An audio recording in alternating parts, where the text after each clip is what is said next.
Life in the public spotlight has been far from smooth running for the royal family this year, from the King's coronation to Harry's bombshell book release Spare to Omid Scobie naming the so-called royal racists. It's been quite a year for the monarchy. Well, it has.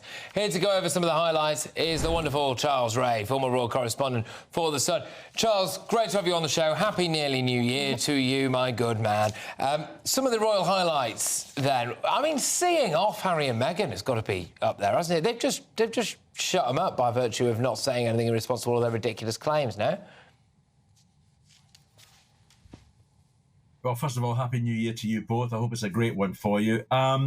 Yes, I mean, it's great to have had a Christmas period where we've not heard anything from the Montecito Muppets, to be perfectly honest. They've been quiet ever since the fallout of Omid Scobie's book, Endgame. I mean, I think it's still only sold about 40,000 copies worldwide, which just goes to show how much people are so fed up with Harry and Meghan constant moaning. And there's no question in my mind that they helped contribute to this book by Omid Scobie, and if they didn't, they authorised people to speak on their behalf. And the fact that the mistake came in naming the so-called royal racists was appalling. It really was disgraceful. Yeah, it was absolutely disgraceful, and the kind of thing that I think they're going to be served the receipts for a very, very long time to come. And they haven't really got anything left in their locker now, have they? They keep saying, oh, there's more to say, there's more to say, you know, but there is that.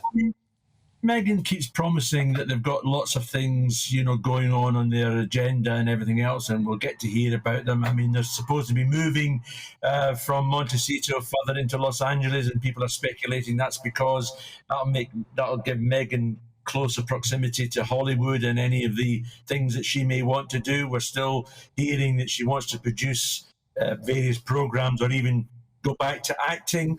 God help us all. You know, we'll have to wait and see what they do, as long as they stay quiet. Yeah. And I also want to say as well that any hopes that there's going to be any olive branch given out by the King or from Harry is just not going to happen. They're in the wilderness now, and they're going to stay there, and long may they stay there. Charles, what about some nice things that have happened this year for the royal family? We had the coronation. Crucially, we've had the coronation, which was a great event. I mean, it was watched by literally billions of people around the world. And then we saw that fantastic BBC documentary about behind the scenes for the coronation, which, you know, gave you as the viewers a great insight into what was going on. You know, the meticulous things that were going on with the crowns, the correcting, make sure that they fitted on the heads, and also some nice little vignettes of, you know, how great the proper royal family get on with each other. You know, from Charles joking about his sausage fingers to Princess Anne old bean. You know, and we saw the King as well, very engrossed in hugging and kissing his grandchildren, which again puts to the lie Harry's allegations of not being hugged and kissed when he was younger. Charles, I must say the coronation was also very much a highlight of the year for GB News. We outdid ourselves. Absolutely. I shook hands with the King. Yeah, you did. You know, the only reason I got that on film was because it was my mum's birthday. So I saw the King doing the walk down the Mall where GB News had been camped for, it just felt like weeks. And then I thought, oh, I'll FaceTime my mum. She didn't answer the phone.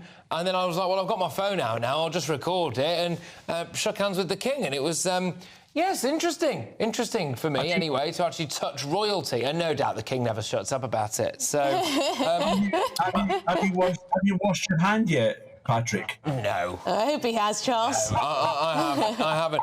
Look, very, very quickly, sorry, Charles, very quickly, just on the front of the Mirror, apparently there's going to be some new poll, taxpayer-funded quiz on the role of the King. It's going to cost us something like £2 million. Do the royals need to, in 2024, make a resolution to stop listening to things like this and just do what they think is best?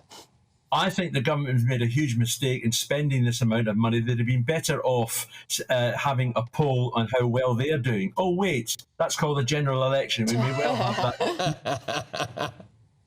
Very good. Thank you very much. Charles Rae, of course, former Royal Correspondent for The Sun. Have a fabulous new year and a fantastic 2024. What a man. What a man.